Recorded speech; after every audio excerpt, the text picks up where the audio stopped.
Hello students.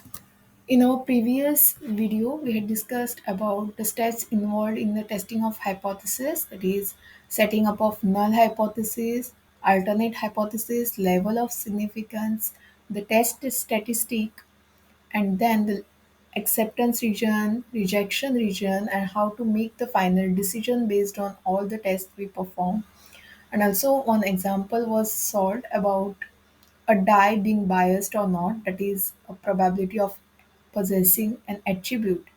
Okay, and in that a sample was compared with a population. Okay, now in this case it is a comparison of two means of two different samples, and such that the samples are large samples.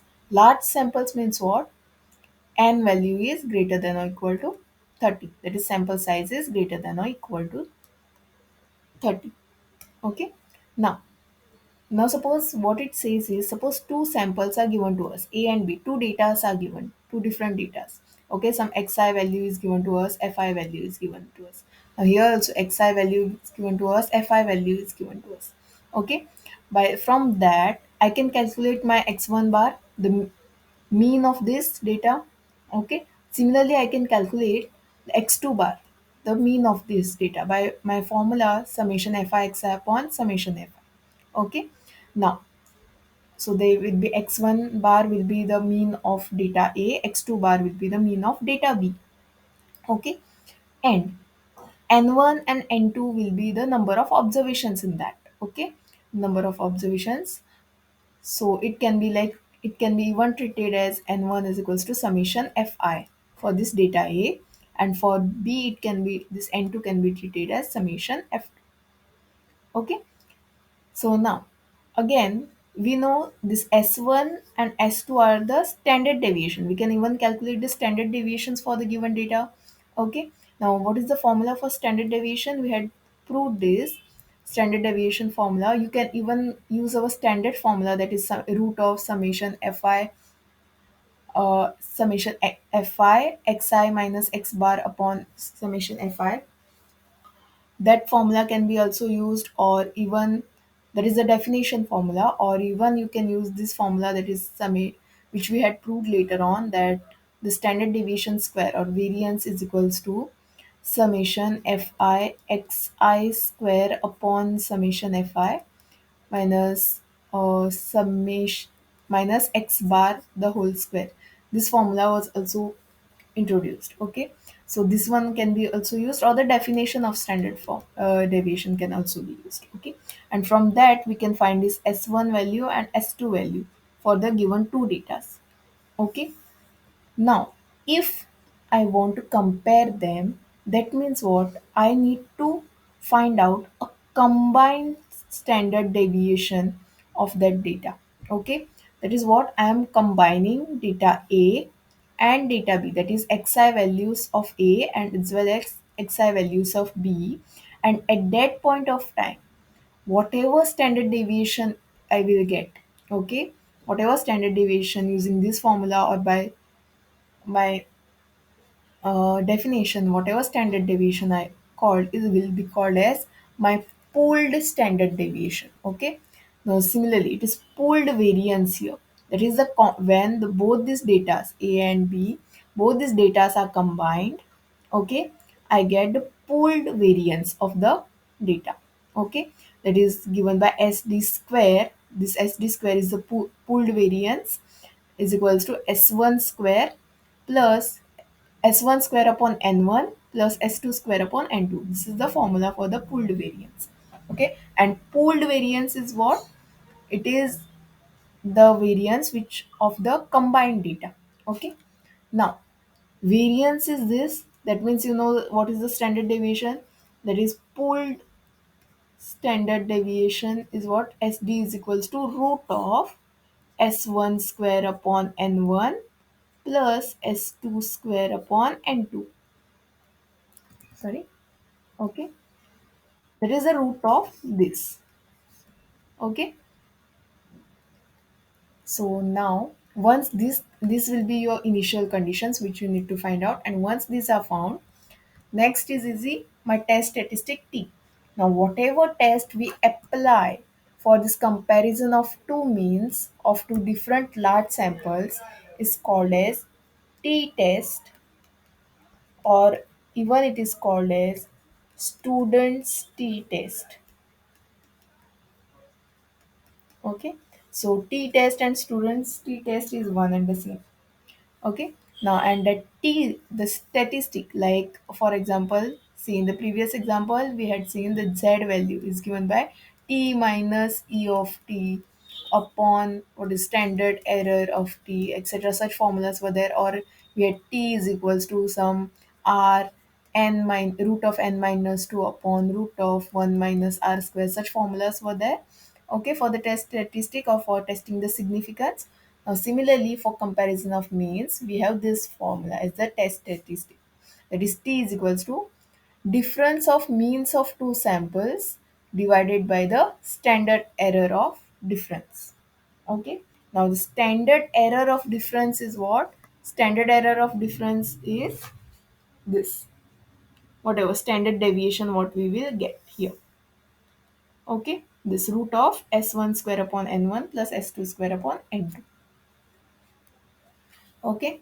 So in this case, what will be the first step for solving this will be, okay, setting up null hypothesis, or I'll write it as h naught, that is the two means are equal, okay, or there is no difference between the two means. Okay, then setting up h1, two means are not equal. Then third step is choosing level of significance, that is either 5% or 1%, whatever. And finally writing this test statistic T, that is difference of means of two samples. Now in this case, since we have chosen this as the differences x1 bar and x2 bar, it will be something like this: x1 bar minus x2 bar divided by the standard error of difference, that is what, root of s1 square upon n1 plus s2 square upon n2. Okay, so this will be the formula. So we have to put the values, and yes, obviously a modulus sign, that is it should be a positive value. Now, whatever will be the value of this t, what by after putting all these values and solving, now that t value we are going to compare within this table. Okay, now for that, for comparing within this, we need to find out the level of, we need to find out the degree of freedom for the given data. And the degree of freedom for this given data will be degree of freedom will be given by n1 plus n2 minus 2. Okay. Now this is same as C. When you compare both the data, your total number of observations will be n1 plus n2, and we have seen that n minus 2 is our degree of freedom. Okay, and in this case there is no question of n minus 1. Okay, it will be always n minus 2. Okay, so now let's see this with an example. Okay, following data is given. uh, A and B are my two samples. N is the, that is what, number of, or sample size, that is what, this one will be my n1, this one will be my n2. Mean is given, mean is directly given, that is x1 bar is this, x2 bar is this. Now variance is given. Now variance is given, that means what, I need to find a standard deviation, that is a root of this and the root of this, that will be my s1, and this will be my s2 here, whatever the root we will find out. Okay, so now once those things are there, I can easily find out my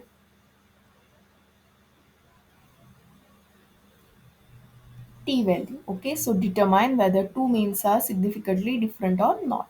So now first step, as I said, setting up the null hypothesis. Therefore I'll write this null hypothesis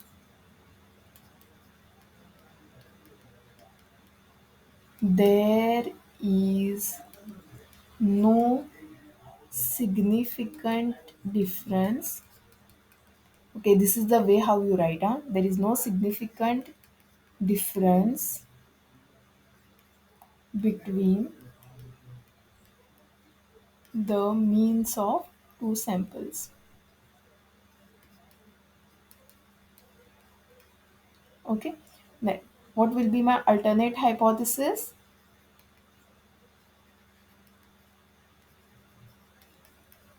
That will be what? There is a significant difference between the means of two samples. Okay, so that we can complete. Now, setting up a level of significance. Now, some of the times the level of significance is mentioned within the question directly, or sometimes it is not mentioned. Okay, so if suppose I'm choosing level of significance as 1%, that is my alpha value will be 0.01. Okay, now next step is what? Finding all this value. I have n1, I have n2, I have x1, I have x2 bar. Okay, next step is finding the standard array. That is what? SD square. Sorry, SD. That is what? Root of s1 square upon n1 plus s2 square upon n2. You know, s1 square is what? Variance of a, and s2 square is what? Variance of b. Okay, so now see, here the variance is directly given. Okay, that is what? This s1 square is directly given and s2 square is directly given. Okay, so now my job is only to substitute it in this formula and proceed further. Okay, so if I substitute, what is my t value in test statistic? It will be what? Mod of x1 bar minus x2 bar upon root of s1 square upon n1 plus s2 square upon n2. Okay, now this will be what? x1 bar. x1 bar is given by 32 and x2 bar is 38. So it will be what? Mod of 32 minus 38 divided by root of, sorry, root of x1 square is 9.62, 9.62 divided by n1. n1 is 32 plus it will be 14.23 s2 square. Okay, divided by 38. Okay, now this 32 minus 38 will be 6 minus 6, and with a mod sign it will become plus 6. And this value, this value, root value is given by 0.85. Okay, so this 6 upon 0.85 comes to around 7.06. You can verify these values. Okay, now next step is, once this t value has been got, okay, we need to compare it from the table. Now for comparison, what I need? Degree of freedom I need. Okay, and degree of freedom is given by what? N1 plus N2 minus 2. Now what is N1? N1 is my 32 plus 38 minus 2. That comes out to be this 38 minus 2. This crosses some 60 value. This is greater than 60. I can say 68. Okay. Now this is 68. Now once this degree of freedom value has been found, we can move to this table. Okay. Now let's move to this table. Now in this case, the highest value, okay, the value which we can compare is 60 and 120. Now, okay, let's look here. Okay, 63 lies within this value. Whereas the starting values 1, 2, 3, 4, 5, 6, they are in order till 30. Okay. Then after that 68 lies between 60 and 120. Now that is closer to 60. Okay. So let's bring it to 60 and let's check the values. Okay. Now, let us consider my degree of freedom is 60. Okay, that is, we will check the values for 60. We are not considering it to be 60, but we are checking it for the 60 value since it is the closest to 68. Okay, so now for this value, what was our level of significance which we had decided? We had decided it is 1%, that is 0.01. So look at here let's look at 0.01 here. So this parts, okay, this is first is 0.05, this is 0.025, next is 0.01. Okay, so let's bring look at this, and what value we get is 2.66 corresponding to 60 and 0.01. Okay, now if my t value is crossing this value, that means my null hypothesis is rejected. Okay, now if you go to see, my tabulated value which I saw was tabulated value is equals to 2.66, right? But this calculated value is some 7.06, that is higher than this 2.66. Okay, that means what? My null hypothesis is rejected. That is my conclusion. Okay, now since calculated value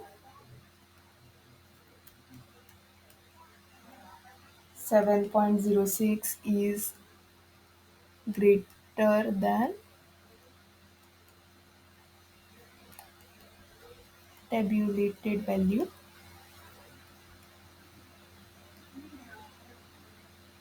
null hypothesis is rejected.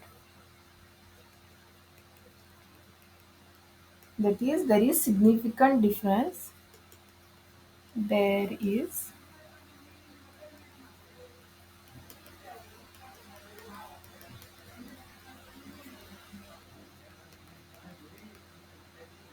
between the means of two samples.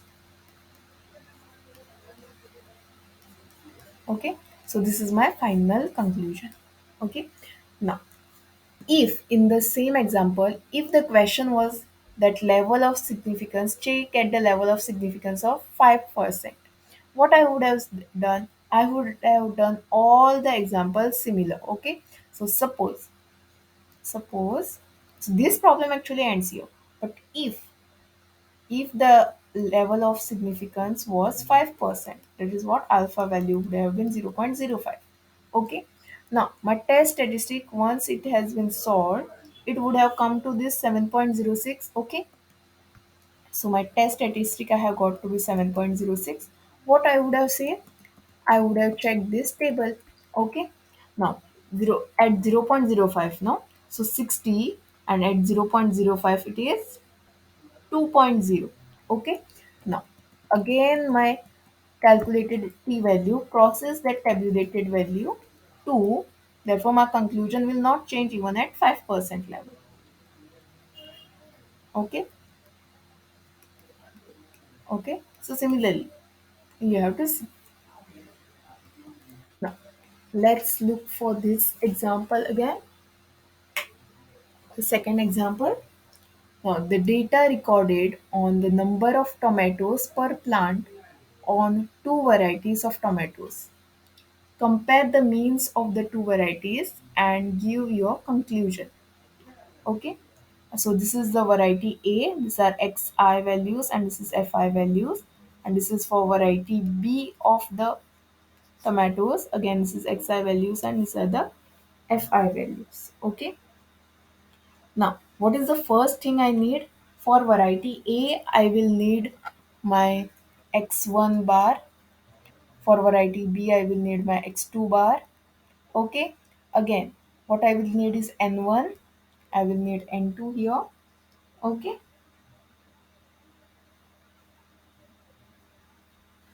then next step is I will need my variances, that is s1 square and s2 squares. Okay, now from the given data fi and xi's are given, I know how to calculate the third column, that is fi xi. Okay, and once fi xi has been found, I know how to find a x1 bar. Okay, that is summation fi xi upon summation fi. Similarly, now in this case, for variety b, I know how to find this x bar, that is x2 bar in this case, that is I know how to find this fi xi, then summation fi xi upon summation fi. Now if you add this summation fi comes out to be 50 in this. Now even in this summation fi comes out to be 50. Okay, so in this case my n1 is 50, my n2 is 50. This x1 bar and x2 bar you will calculate here. Okay, similarly this s1 square and s2 square, you know how to calculate. Okay, you know how to calculate the standard deviations. Now once you have found the standard deviations, this s1 square and s2 square, that is sorry, variances s1 square and s2 square, you know how to write my pooled variance. Pooled variance will be what? st is equals to, sorry, st square, no, sorry, so no root here. I'll write this here. Sd square is equals to s1 square upon n1 plus s2 square upon n2. Okay, and so with this, what will be my t? Finally, your null hypothesis H naught will be that there is no significant difference between the mean of the tomatoes, and H1 will be there is significant difference between the tomatoes. Then you will set up some level of significance of your choice since it is not mentioned here. Okay, and then you will have this test statistic T where you will write this x1 bar minus x2 bar divided by the standard error, that is root of s1 square upon n1 plus s2 square upon n2. Okay, where this n1 and n2s are 50. Okay, and whatever value you will get, you will compare it with the table. Okay, and if I'm not wrong, this t value you get to be 3.09 or something. Okay, or 3.1, something like this. Okay, so now in this case, what will be my degree of freedom? Degree of freedom will be n1 plus n2 minus 2, that is n1 is 50, n2 is 50, 50, 50, 100, 100 minus 2, that comes out to be 98. So now if I'm checking at level of significance alpha is equals to 0.01 or 0.05, whatever, I will go to this table again. Okay, let's look for the 90. Now 90 is within this 60 and 120 values. So what, I can look for any value actually, but still I will go for the higher value, that is 120. And if at a 0.01 I want to check, it will be 2.62. Okay, or otherwise at 0.05 it will be 1.98. Okay, so based on this I will conclude. Okay, so this is how you solve these problems of comparing the two means of two large samples.